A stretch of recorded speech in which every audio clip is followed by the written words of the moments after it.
അമൃത് Veni hair elixir presents daily news സായാഹ്ന വാർത്തകൾ powered by Pulimoottil Silks KSFE. Wow, ഇയാളുടെ മുടിക്കിപ്പോ നല്ല ഉള്ള നീളം വന്നല്ലോ. എന്റെ മുടി നോക്ക്. നീ നിന്റെ വൈറ്റമിൻ ഡി ലെവൽസ് ഒന്ന് ചെക്ക് ചെയ്യ്. വൈറ്റമിൻ ഡിയുടെയും ഈസ്ട്രോജന്റെയും കുറവാണ് മിക്ക ലേഡീസിന്റെയും ഹെയർ പ്രോബ്ലംസിന് പ്രധാന കാരണം. സ്ത്രീകളുടെ മുടി വളർച്ചയ്ക്കും ശക്തിക്കും അത്യാവശ്യമായ വൈറ്റമിൻ ഡിയാലും ഹെർബൽ ഈസ്ട്രോജനാലും സമ്പുഷ്ടമായ ആദ്യത്തെ hair elixir Amrit Veni hair elixir for women. നമസ്കാരം, ഞാൻ ഷാജി പത്മനാഭൻ. ഡെയിലി ന്യൂസിന്റെ സായാഹ്ന വാർത്തകളിലേക്ക് സ്വാഗതം. ഇന്ന് മെയ് 11 ശനിയാഴ്ച. ഇനിയുള്ള പോരാട്ടം പ്രധാനമന്ത്രി നരേന്ദ്രമോദിക്കെതിരെയാണെന്ന് മദ്യനയ കേസിൽ ഇടക്കാല ജാമ്യം ലഭിച്ച ആം ആദ്മി പാർട്ടി നേതാവും ഡൽഹി മുഖ്യമന്ത്രിയുമായ അരവിന്ദ് കെജ്രിവാൾ ജാമ്യം നേടിയ 21 ദിവസവും മോദിക്കെതിരായ പോരാട്ടമായിരിക്കും നടത്തുകയെന്നും രാജ്യം മുഴുവൻ സഞ്ചരിച്ച് ജനങ്ങളുമായി സംസാരിക്കുമെന്നും കെജ്രിവാൾ വ്യക്തമാക്കി. ആം ആദ്മി പാർട്ടിയെ ഇല്ലാതാക്കാനായിരുന്നു മോദിയുടെ പദ്ധതിയെന്നും എന്നാൽ നേതാക്കളെ ജയിലിലടച്ച് പാർട്ടിയെ ഇല്ലാതാക്കാമെന്ന് കരുതിയെങ്കിൽ തെറ്റിയെന്നും പറഞ്ഞ കെജ്രിവാൾ അഴിമതിക്കെതിരെ എങ്ങനെയാണ് പോരാടേണ്ടതെന്ന് തന്നെ കണ്ടുപഠിക്കണമെന്നും പറഞ്ഞു. 230-ൽ കൂടുതൽ സീറ്റ് BJPക്ക് കിട്ടില്ലെന്നും ഇനി മോദി സർക്കാർ അധികാരത്തിലെത്തില്ലെന്നും കെജ്രിവാൾ കൂട്ടിച്ചേർത്തു. അരവിന്ദ് കെജ്രിവാൾ നേരത്തെ ഭാര്യ സുനിധിക്കും പഞ്ചാബ് മുഖ്യമന്ത്രി ഭഗവന്ത് മാൻ ഉൾപ്പെടെയുള്ള മുതിർന്ന പാർട്ടി നേതാക്കൾക്കുമൊപ്പം കൊണോട്ട് പ്ലേസിലെ ഹനുമാൻ ക്ഷേത്രത്തിൽ ദർശനം നടത്തിയിരുന്നു.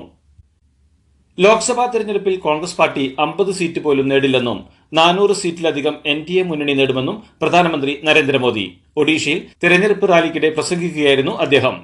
പാകിസ്ഥാനെ കാട്ടി ഇന്ത്യക്കാരെ ഭീഷണിപ്പെടുത്താനാണ് കോൺഗ്രസ് ശ്രമിക്കുന്നതെന്ന് കോൺഗ്രസ് നേതാവ് മണിശങ്കർ അയ്യരുടെ പ്രസ്താവന ചൂണ്ടിക്കാണിച്ച് പ്രധാനമന്ത്രി നരേന്ദ്രമോദി വിമർശനം ഉന്നയിച്ചു.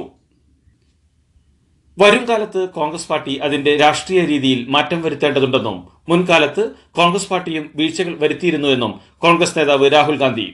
പ്രധാനമന്ത്രി നരേന്ദ്രമോദി ഒരു ഏകാധിപതിയാണെന്നും യഥാർത്ഥത്തിൽ അധികാരം കൈയാളുന്ന 2-3 സമ്പന്ന നിക്ഷേപരുടെ മറയായി പ്രവർത്തിക്കുന്ന വ്യക്തിയാണെന്നും രാഹുൽ പറഞ്ഞു.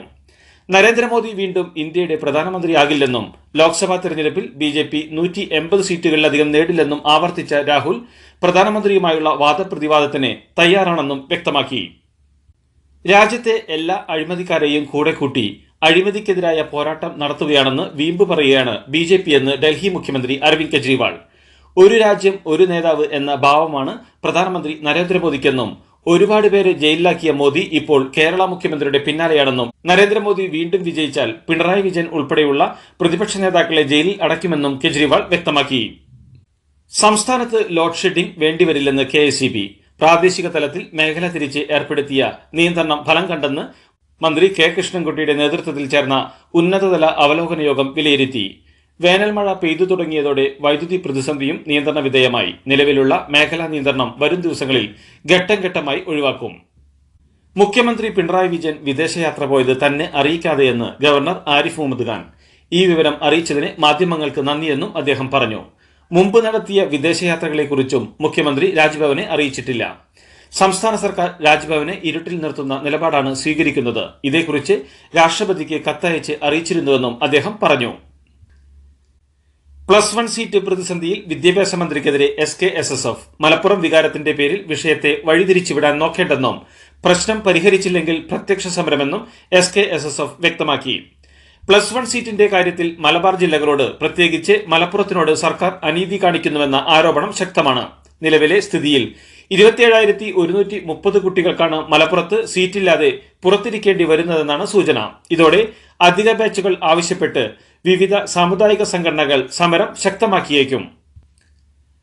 +1 പ്രവേശനത്തിന് ഇക്കുറിയും അധിക ബാച്ച് അനുവദിക്കാതെ സീറ്റ് വർദ്ധിപ്പിക്കുന്നത് ഗുണമേന്മയുള്ള വിദ്യാഭ്യാസത്തിന് തിരിച്ചടിയാകുമെന്ന് അധ്യാപകർ. ലാബ് ഉൾപ്പെടെയുള്ള സൗകര്യങ്ങളുടെ അപര്യാപ്തത വിദ്യാർത്ഥികളുടെ പഠന നിലവാരത്തെ പുറകോട്ടടിക്കുമെന്നാണ് വിലയിരുത്തൽ. പണ്ട് മുത്തശ്ശിയുടെ കല്യാണക്കഥ കേട്ട മുതലെയുള്ള ആഗ്രഹമാണ് അന്നത്തെ മുത്തശ്ശിയെ പോലെ എന്റെ കല്യാണത്തിന് എടുത്തൊരുങ്ങണമെന്ന്.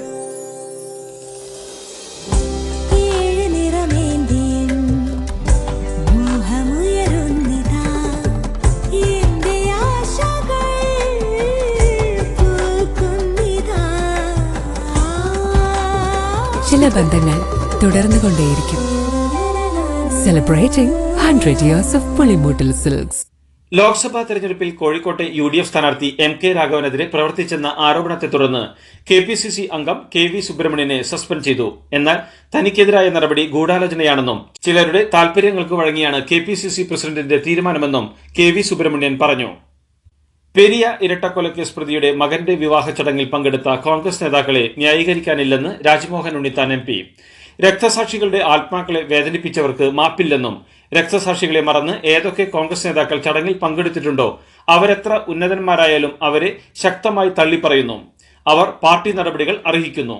പാർലമെന്റ് തെരഞ്ഞെടുപ്പിലും ഈ കൂട്ടുകെട്ട് തനിക്കെതിരെ പ്രവർത്തിച്ചിട്ടില്ല എന്ന് ആർക്ക് എങ്ങനെ വിശ്വസിക്കാനാകുമെന്നും ഉണ്ണിത്താൻ ഫേസ്ബുക്ക് പോസ്റ്റിൽ പറഞ്ഞു. ഷാഫി പറമ്പിൽ വിജയിച്ചാൽ വടകര ബാലികറാമലയാകുമെന്ന ചിന്ത കൊണ്ടാണ് CPM വടകരയിൽ അരുതാത്ത പല കാര്യങ്ങളും ചെയ്തതെന്ന് K. മുരളീധരൻ. മുല്ലപ്പള്ളി രാമചന്ദ്രനും താനും മത്സരിച്ചപ്പോൾ ഇല്ലാത്ത പ്രശ്നങ്ങളാണ് ഷാഫി മത്സരിച്ചപ്പോൾ CPM സൃഷ്ടിച്ചത്. ഇതിൽ ഷാഫിയുടെ മതവും ഒരു ഘടകമായെന്നും മുരളീധരൻ വ്യക്തമാക്കി. തെരഞ്ഞെടുപ്പ് കാലത്ത് സമൂഹ മാധ്യമങ്ങളിൽ വേട്ടയാടപ്പെട്ടപ്പോൾ കോൺഗ്രസിൽ നിന്നും ആരും തുണച്ചില്ലെന്ന് TN പ്രതാപൻ. കുടുംബത്തെയും തന്റെ വംശത്തെയുമടക്കം സംഘപരിവാർ വേട്ടയാടിയപ്പോൾ ആരും പ്രതികരിക്കാതിരുന്നത് മാനസികമായി വേദനിപ്പിച്ചുവെന്നും പ്രതാപൻ പറഞ്ഞു. ആശ്രിത നിയമനത്തിന് മിനിമം 13 വയസ്സെങ്കിലും ആകണമെന്ന സർക്കാർ നിർദ്ദേശത്തെ എതിർത്ത് സർവീസ് സംഘടനകൾ. വ്യവസ്ഥകൾ വെച്ച് ആശ്രിത നിയമനങ്ങൾ പുനഃപരിശോധിക്കാനുള്ള കരട് നിർദ്ദേശത്തിനെതിരെ വ്യാപക പരാതിയാണ് ഉയർന്നിരിക്കുന്നത്. പ്രായപരിധി അംഗീകരിക്കില്ലെന്ന് ഇടത് വലത് സംഘടനകൾ ഒരുപോലെ എതിർത്തു. ഉദ്യോഗസ്ഥരുടെ തസ്തികയും സർവീസും കണക്കിലെടുത്ത് 17 ലക്ഷം മുതൽ 25 ലക്ഷം വരെയാണ് സമാശ്വാസ ധനത്തിനുള്ള ശുപാർശ. കോടതി നടപടികളിൽ കുരുക്കി ആശ്രിത നിയമനം ഇല്ലാതാക്കരുതെന്നും അനിവാര്യമെങ്കിൽ നിയമനിർമ്മാണം നടത്തിയും പദ്ധതി സംരക്ഷിക്കണമെന്നും സെക്രട്ടേറിയറ്റ് അസോസിയേഷൻ വ്യക്തമാക്കി. തിരുവനന്തപുരം കരമന മരുതൂർ കടവ് പ്ലാവില വീട്ടിൽ അഖിൽ കൊല്ലപ്പെട്ടതുമായി ബന്ധപ്പെട്ട് ഒരാളെ പോലീസ് കസ്റ്റഡിയിലെടുത്തു. 4 പേർക്കായി തെരച്ചിൽ തുടരുകയാണെന്നും പോലീസ് അറിയിച്ചു. 2019 കരമന അനന്തു കൊലക്കേസിലെ പ്രതികളാണ് ഈ കേസിലെ പ്രതികളെന്നും കഴിഞ്ഞ ദിവസം ബാറിലുണ്ടായ തർക്കത്തിന്റെ പ്രതികാരമാണ് അരുംകൊലയെന്നും പോലീസ് വ്യക്തമാക്കി. കരമന അഖിൽ കൊലപാതക കേസിൽ കുറ്റക്കാർക്കെതിരെ ശക്തമായ നിയമ നടപടി ഉണ്ടാകുമെന്ന് പൊതുവിദ്യാഭ്യാസ തൊഴിൽ വകുപ്പ് മന്ത്രി V. ശിവൻകുട്ടി അറിയിച്ചു. ദാരുണമായ സംഭവമാണിതെന്നും സർക്കാർ അതീവ ഗൌരവത്തോടെയാണ് ഇക്കാര്യത്തെ നോക്കിക്കാണുന്നതെന്നും ഇത്തരം സംഭവങ്ങൾ ആവർത്തിക്കാതിരിക്കാൻ സർക്കാർ നടപടികൾ സ്വീകരിക്കുമെന്നും അഖിലിന്റെ വീട് സന്ദർശിച്ച ശേഷം മന്ത്രി പറഞ്ഞു. കണ്ണഞ്ചിപ്പിക്കുന്ന നക്ഷത്രത്തിളക്കവുമായി KSFEയുടെ ഗാലക്സി ചിട്ടികൾ വരവായി. 100% സുരക്ഷിതത്വവും മെഗാ ബമ്പർ നറുക്കെടുപ്പിലൂടെ ഭാഗ്യം കടാക്ഷിക്കുന്നവർക്ക് ബെൻസ് കാറും ലഭിക്കുന്നു. ഒപ്പം 17 ഇന്നോവ കാറുകളും 170 ഐഫോണുകളും. ഗാലക്സി ചിട്ടി ഇനി ആഘോഷ ചിട്ടി. അഫ്ഗാനിസ്ഥാനിലുണ്ടായ മിന്നൽ പ്രളയത്തിൽ 60ഓളം പേർ കൊല്ലപ്പെട്ടതായി റിപ്പോർട്ട്. 100ലേറെ പേർക്ക് മിന്നൽ പ്രളയത്തിൽ പരിക്കേറ്റെന്നും മരണസംഖ്യ ഇനിയും ഉയർന്നേക്കുമെന്നും നിരവധി പേരെ ഇനിയും കണ്ടെത്താനുണ്ടെന്നും താലിബാൻ വക്താവ് വിശദമാക്കി. രാഹുൽ 2 സീറ്റിലും വിജയിച്ചാൽ ഏത് ഒഴിയണമെന്ന് ചർച്ച ചെയ്തിട്ടില്ലെന്ന് റോബർട്ട് വദ്ര. രണ്ടും പ്രധാനമാണ്. ഒഴിയുന്ന സീറ്റിൽ താനോ പ്രിയങ്കയോ മത്സരിക്കണമെന്ന ചർച്ചകളുണ്ടെന്നും ഇത് ആലോചിച്ച് തീരുമാനിക്കുമെന്നും റോബർട്ട് വദ്ര പറഞ്ഞു. താൻ മത്സരിക്കാത്തത് അമേഠിയിലെ ജനങ്ങളിൽ നിരാശയ്ക്ക് ഇടയാക്കിയിട്ടുണ്ടെന്നും തൽക്കാലം രാഹുലിന്റെ വിജയത്തിനാകും ശ്രദ്ധ നൽകുകയെന്നും വദ്ര വ്യക്തമാക്കി. ജമ്മുകാശ്മീർ അതിർത്തിയിൽ ഡ്രോൺ. BSF ജവാന്മാർ വെടിയുതിർത്തതോടെ ഡ്രോൺ തിരികെ പാക് അതിർത്തിയിലേക്ക് പറന്നു.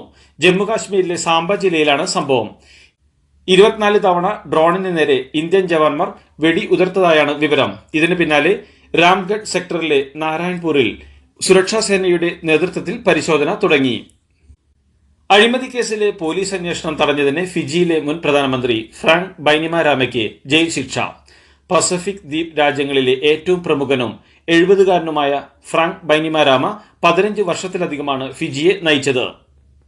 ഇതോടുകൂടി ഡെയിലി ന്യൂസിന്റെ ഇന്നത്തെ സായാഹ്ന വാർത്തകൾ സമാപിക്കുന്നു. ഡെയിലി ന്യൂസിന് വേണ്ടി വാർത്തകൾ വായിച്ചത് ഷാജി പത്മനാഭൻ. ഡെയിലി ന്യൂസ് ലൈവ്.in വാർത്തകൾ വിരൽ തുമ്പിൽ.